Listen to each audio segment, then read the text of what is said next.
Hey everybody, Red October here. Today is Wednesday, August the 17th. I am back to work. It is officially my Monday. It's going to be a short week, but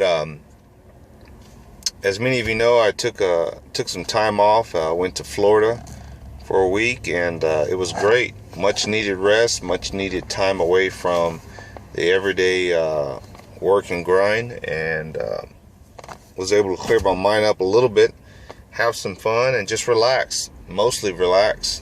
I hope all of you have been doing good. I have not been able to keep up with videos, obviously, because I've been on vacation, so I haven't commented on a lot of your videos. I have tried to like or at least comment on the ones I could. I hope everybody's doing well. Yeah, life is just getting crazier and crazier, it seems like. We're not in Kansas anymore. SHTF, whatever you want to call it these days, it's hit our country in many forms, not just all out war. For you guys and gals out there that have had kids that have gone to college or maybe going to college this year, you know that there are a lot of factors, a lot of things, forms, registration that goes into the process. And have a kid going to college here within the next couple days, get her moving to her new college, and it's been a whirlwind, a lot of work. Anyway, the reason I bring this up is to go along with, we're not in Kansas anymore. Late registration caused my daughter to not be able to find a dorm on campus, right? That's what every parent wants their kid. First year going to college. As you know, there's dorm rooms for boys and girls, right? And as a parent, you would want your kid, if it's a boy, to be in a boys' dorm, right? So they can focus and be among their peers of their gender. Same thing with girls. Daddy's girls, you want your daughter to be with other girls. Well, we don't live in that world anymore, as we found out that off-campus housing is available, and they also have off-campus housing for boys with other boys and girls with other girls. There is also housing for boys and girls. And as a parent, you try to be open-minded because the way of the world has changed so much. But there's just some things you're just like, okay, I'm not cool with this. I get it. Different times. It's not the way you kids think anymore. But you still hold on to those values as a kid because that's what you know, right? That's how you grew up. Wife was a little upset last night. My daughter is very strong-headed, very hard-headed, a little too open-minded to the world and easygoing, and I'm always telling her, like I tell my other daughters, be aware of your surroundings. Pay attention. Don't have your head into the phone and just walking around like a zombie. Pay attention to where you're at, you know. But I think sometimes as parents, we shelter our kids in this bubble, and, you know, we shelter them in this bubble, and that's all they know. They don't know the real world of hustle and bustle, and there are crooks and criminals and people out there to hurt you. So, you know, my wife was having a conversation with my daughter and saying, you know, it does matter. You do need to find a dorm that has that has girls with other girls. My daughter's response is, it doesn't bother me, it doesn't matter to me, it matters to you, and then just walked out. So they got a little heated discussion, and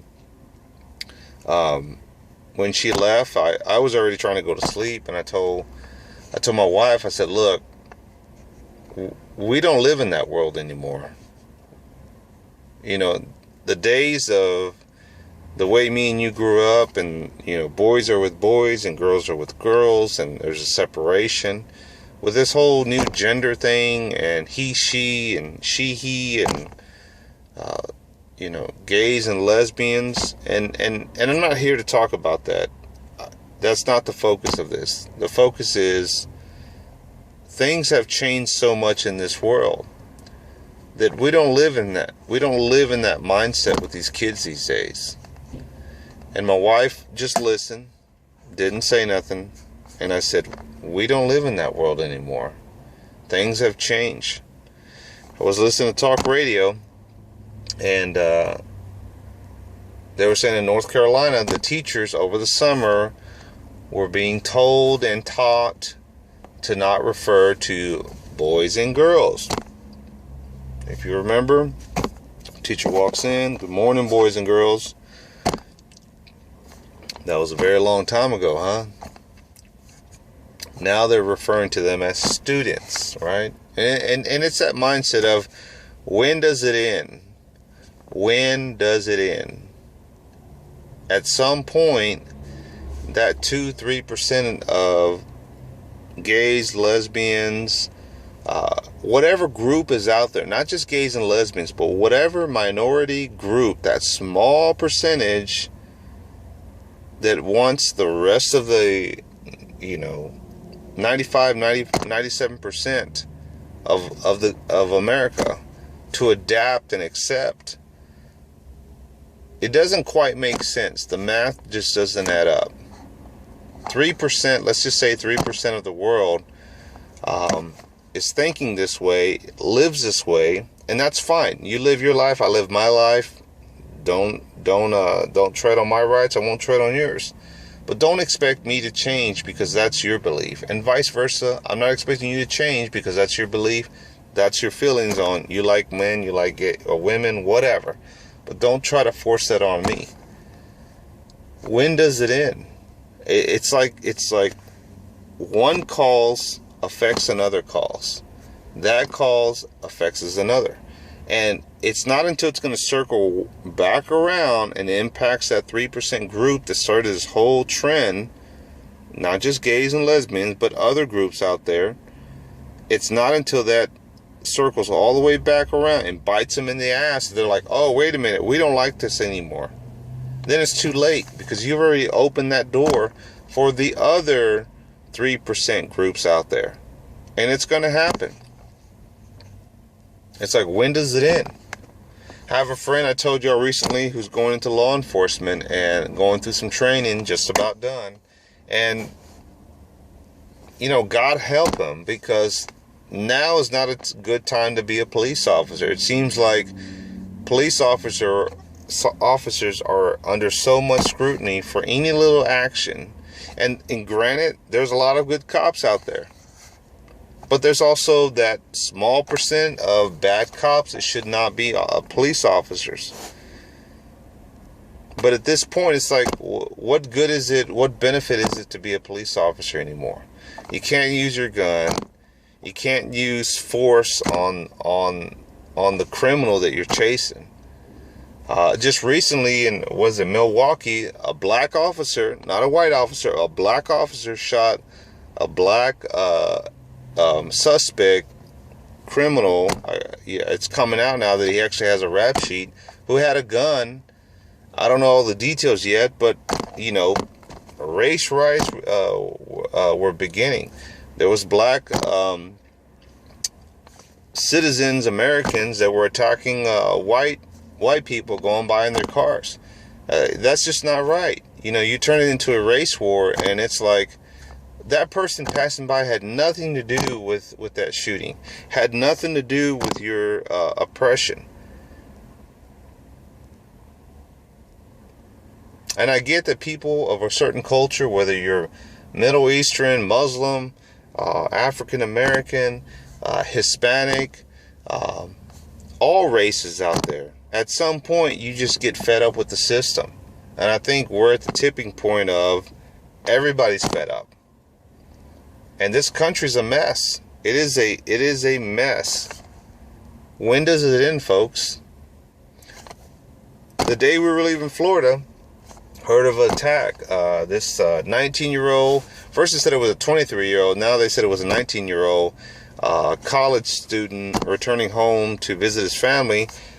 Either was slipped some drugs, took some drugs, more than likely it was flakka, went crazy, left the restaurant, left the home, wherever they were at, went down the street, killed an older couple, just minding their business. Had the garage door open. The wife was found both wife and husband were found stabbed. A neighbor tried to come over and intervene. He got stabbed too, like 5 times. The cops showed up. 5 different, I think he got tased like 4 or 5 times, and a canine dog was biting on his ass, and still he was going at it. I'm pretty sure none of those cops wanted to shoot that young man because of fear of, I'm going to lose my job. The public's going to come down on us for killing another citizen who went berserk and killed 2 other law-abiding citizens and did nothing to him.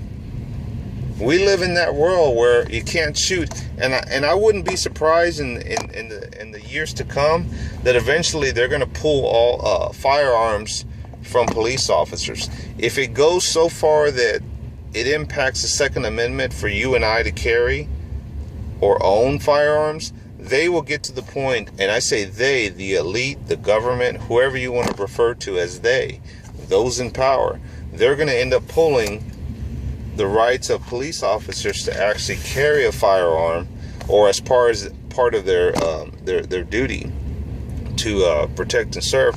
They're going to pull their firearms, and they're going to be left with a stick, a nightclub, and tasers, and mace. We live in those crazy times. I got to get into work, guys. Thanks for watching. Right out.